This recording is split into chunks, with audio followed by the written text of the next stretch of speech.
예수님이 공생의 기간 동안에 세례 요한이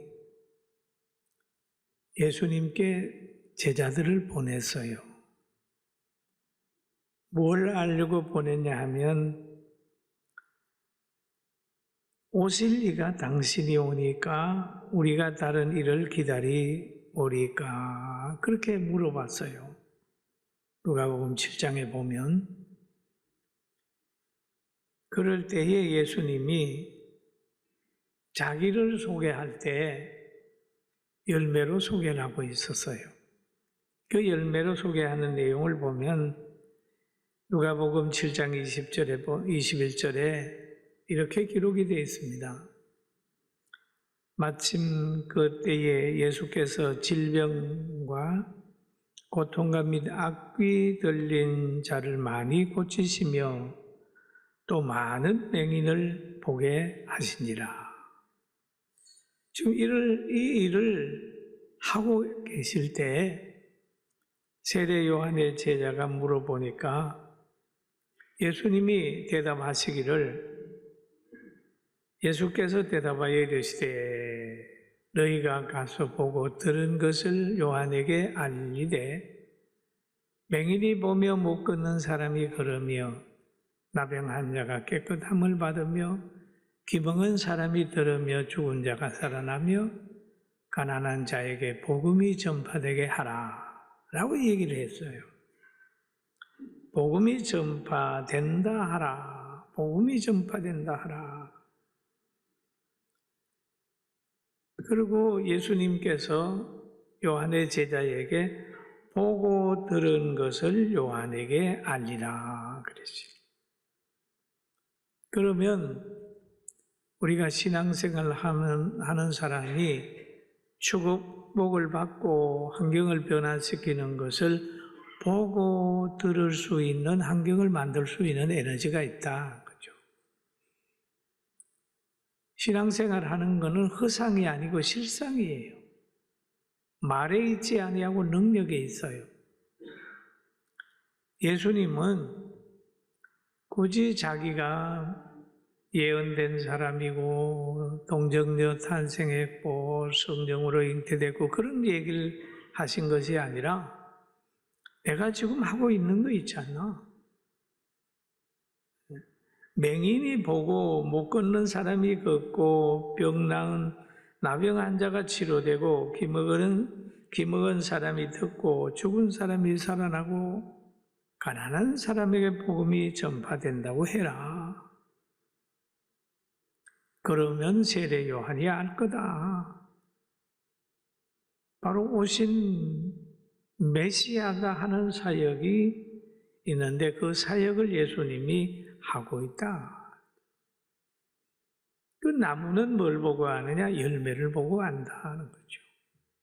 여러분 좋은 사람은 뭘 보고 합니까? 행위를 보고 알잖아요. 나무는 열매를 보고 압니다. 그런데 예수님이 이 땅에 오셔서 이렇게 참 좋은 일을 많이 했는데 예수님을 미워하는 사람들이 예수님을 십자가에서 달아서 죽였습니다. 그런데 예수님은 죽은 것이 아니라 영광스러운 몸으로 바꾸어진 거예요. 그래서 예수님이 부활한 다음에 오순절 되기 전에 성천하시기 전에 제자들에게 그러는 거예요.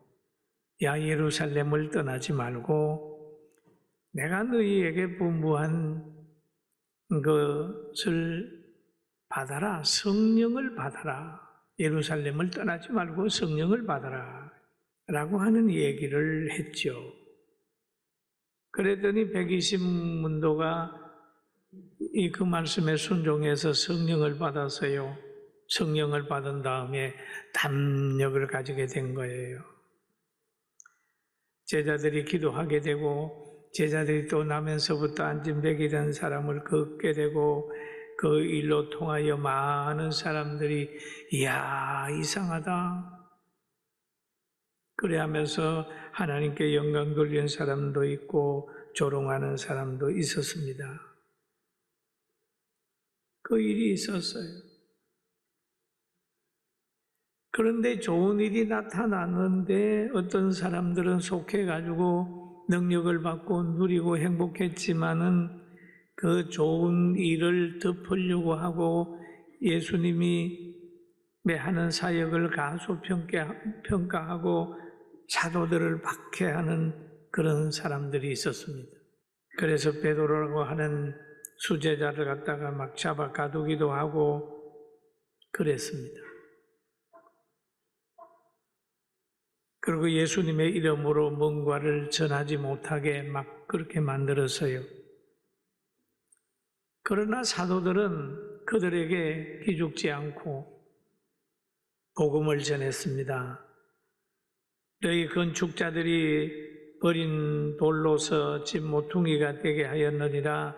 다른 이로서는 받을 수 없나니 천하 사람 중에 구원받을 만한 다른 이름을 우리에게 주신 일이 없음이라 하고 그냥 사도들은 복음을 전했습니다. 그런데 베드로를 신문하던 제사장과 장로들이 깜짝 놀랄 일이 생겼어요. 베드로가 학문 없는 사람인 줄 알았는데 말하는 거 보니까 대단하단 말이에요. 그래서 성경에 기록한 걸 보면 베드로를 학문 없는 사람인 줄 알았는데 자기들이 감당을 하지 못한다. 그런 말이 있어요. 그럼 성령을 받으니까 세상에 지지 않으며 성령을 받은 사람은 올무에 걸리지도 않았어요. 성령을 받은 사람은 물질의 유혹이나 배고픔에 대해서도 그렇게 그 문제 해결하려고 비굴하게 살지 않았습니다. 예수님이 마태복음에 보면은 배고픈 시험, 명예의 시험, 여러 가지 시험을 받을 때라도 사탄아 물러가라 그러면서 예수님이 이겨놓은 시험을 이겼기 때문에 제자들도 예수님처럼 시험을 이기는 거예요. 성령의 능력으로 시험을 이기는 거예요. 그러면서 예수님이 우리에게 말씀하신 내용이 있습니다. 너희는 말세에 사람의 유혹을 받지 않도록 조심해라. 말세에 인본의 유혹을 받지 않도록 조심해라. 말세에 인본의 논리에 미혹되지 않도록 조심해라. 여러분, 인본의 논리는 하나님의 신령한 세계를 받아들일 수가 없어요. 여러분, 우리는 하나님의 말씀을 늘 읽으면서 그 말씀에 굳게 서게 되기를 주의 이름으로 축원합니다. 사도행전 4장 10절에 보면 그렇게 말하죠. 사도들이 말합니다. 너희가 모든 이스라엘 백성들은 알라. 너희가 십자가에 못 박고 하나님이 죽은 자 가운데서 살리신 나사렛 예수 그리스도 이름으로 이 사람을 건강하게 되어 너희 앞에 섰느니라. 그렇게 얘기를 하잖아요. 예수님의 능력은 그냥 말로만 하는 게 아니라 그 예수님의 능력으로 안진뱅이가 일어나고 병자가 일어나가지고 너희 앞에 서 있잖아. 물적 증거가 있는데 뭘 그러냐 그 말이거든요. 여러분, 예수 믿고 나오면은 예수 믿는 사람들에게는 하나님이 주는 흔적이 있어요. 할렐루야. 표정이 아주 안 좋고 힘든 사람이 예수 믿고 나더니 천사와 같이 바꿔졌어요. 가정에 문제가 막 있고 서로 그렇게 싸우던 사람도 예수 믿고 난 다음에는 그 가문이 하나가 된 그런 것들도 제가 봤습니다. 표적이 있습니다. 그리고 성령을 받으면 성령이 임하면 마음이 하나가 돼요. 하나가 돼요. 사도행전 4장 24절에 보니 이렇게 기록되어 있죠. 그들이 마음으로 하나님께 소리 높여 한 마음으로 하나님께 소리 높여 이르되 대주제여 천지와 바다와 그 가운데 만물을 지으시오. 한 마음으로, 한 마음은 한 지식이 되는 거예요. 그럼 한 가치관이 되는 거예요. 한 가치관으로 그렇게 하잖아요. 하나님께 소리를 높이는 거예요. 대주제라고 부르는 겁니다. 천지와 바다와 그 가운데 만물을 지으셨다고 믿는 거예요. 같아지는 거예요. 여러분, 가정이 성령 받아서 한 마음이 되고 비전도 같고 생각도 같아서 행복한 가정이 되기를 주의 이름으로 축원합니다. 행복한 가정, 행복한 가정. 행복한 가정이 되면은 싸울 일이 없잖아요. 부부간에 예수 잘 믿어보면 두런두런 하나님 말씀 얘기하면서 미래를 설계해 나가게 되고 자녀 교육도 의논하게 되고 안 부딪히는 겁니다. 그러나 한 마음이 안 되면 얘기하다가 하루살이 하고 내일 얘기하는 것 같아요. 하루살이 하고 내일 얘기하는. 정치하는 사람들은 그러잖아요. 생물이라고 그러잖아요. 내일은 없다. 오늘만 있다. 하루살이지 뭐예요. 그러나 우리 믿는 사람들은 심는 대로 거두고 영원히 있기 때문에 우리는 늘 현실도 중요하지만 미래를 보면서 거룩한 것을 심는 것입니다. 할렐루야. 그러니까 여기에 보면은 그런 말이 있죠. 세상의 군왕들이 나면서 관리들이 함께 모여 주와 그리스도를 대적하도다. 주와 그리스도를 대적하도다 그랬습니다. 세상 사람들이 교회를 대적하고 진리를 대적하는 거예요. 그러나 이 대적한다고 해서 진리가 굴절되는 건 결코 아닙니다. 대적하면 할수록 사도들로 통해서 하나님의 능력이 많이 나타났어요. 그 다음에 4장 30절에 보니까 손을 내밀어 병을 낫게 하옵시고 표적과 기사가 거룩한 종 예수님의 이름으로 예수의 이름으로 이루어지게 하옵소서 기도를 드렸어요. 빌기를 다음에 모인 곳이 진동하더니 무리가 다 성령이 충만하여 담대히 하나님 말씀을 전하니라 라고 얘기를 합니다. 성령을 받으면 담대해져요. 할렐루야.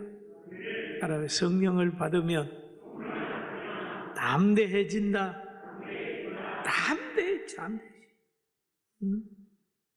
담대해지고 성령을 받으면은 하나님이 사도들로 통하여 가르치고 있는 걸 영향을 받습니다.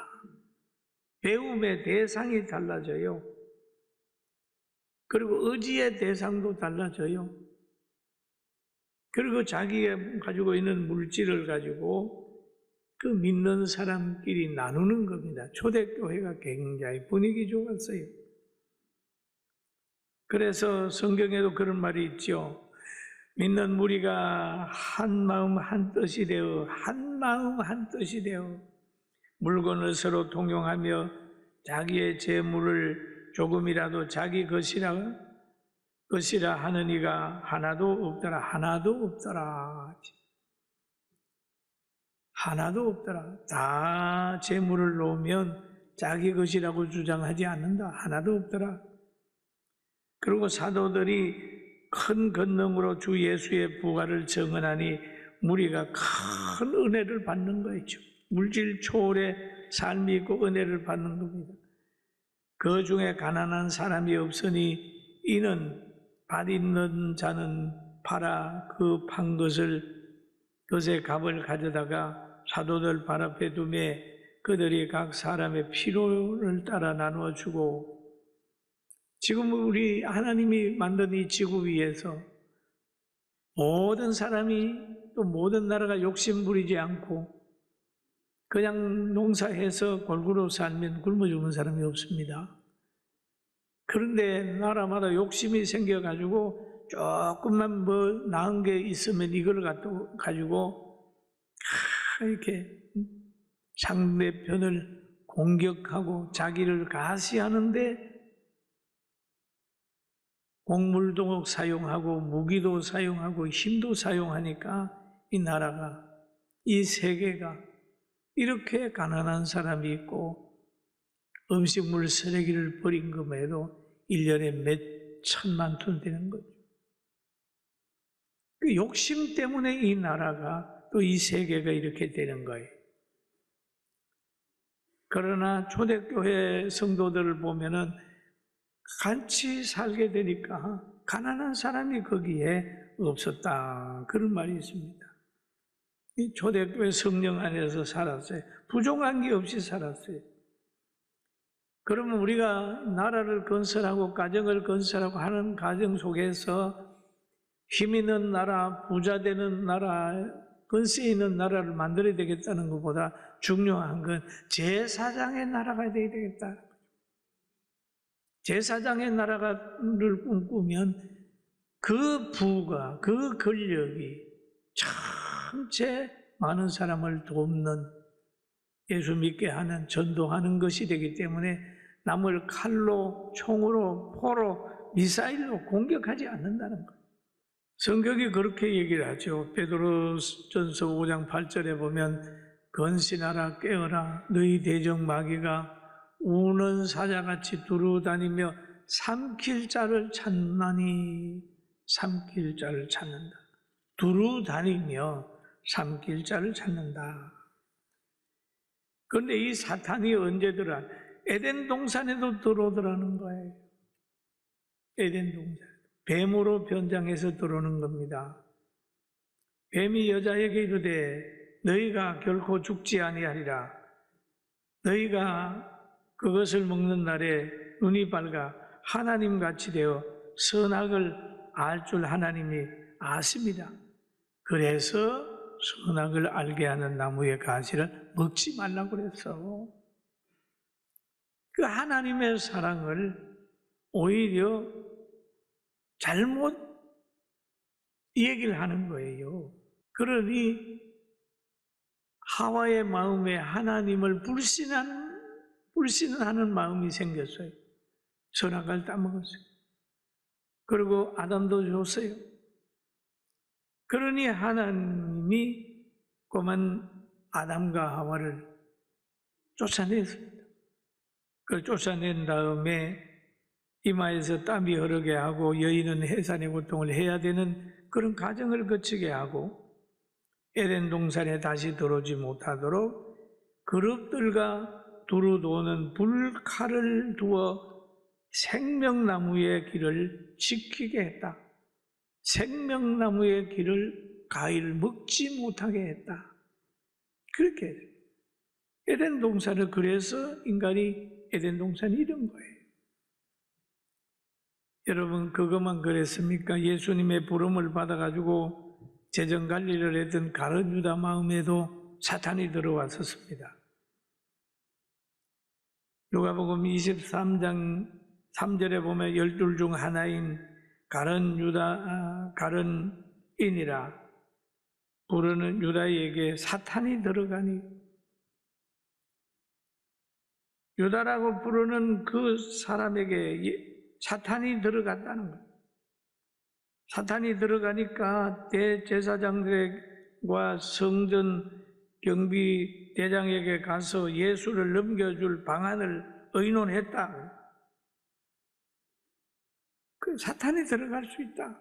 에덴 동산에도 들어갔고 그 다음에 가룟 유다 마음속에도 들어갔다. 성령의 지배받고 있고 가난한 사람이 없고 욕심 있는 사람이 없는데 거기에도 사탄이 들어가요. 거기에. 누구에게 들어갔느냐? 아나니아와 삽비라에게 들어갔습니다. 사도행전 5장 3절에 보니까 베드로가 이르되 아나니아야 어찌하여 사단이 내 마음에 가득하여 사단이 내 마음에 가득하여 내가 성령을 속이고 땅가물만을 감추었느냐 라는 얘기를 하죠. 사탄이 들어오게 되면 지도자를 속이게 됩니다.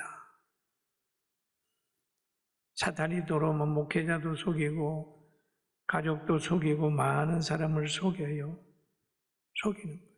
이 거짓말하는 영이거든, 이 사탄은. 그리고 자기 양심도 속이고 성도 간에 불신하게 만들고 그렇습니다. 그런데 특징이 하나 있습니다. 하나님은 절대로 사탄을 용납하지 않는다. 사탄의 도구를 용납하지 않는다. 보호하지 않는다. 에덴 동산에서 사탄의 사상을 가지게 되니까 아담과 하와를 쫓아내버려요. 가룟 유다가 사탄의 영을 지시를 받아가지고 행하니까 결국 제자 중에서 가장 단면하고 스스로 목매어 죽었습니다.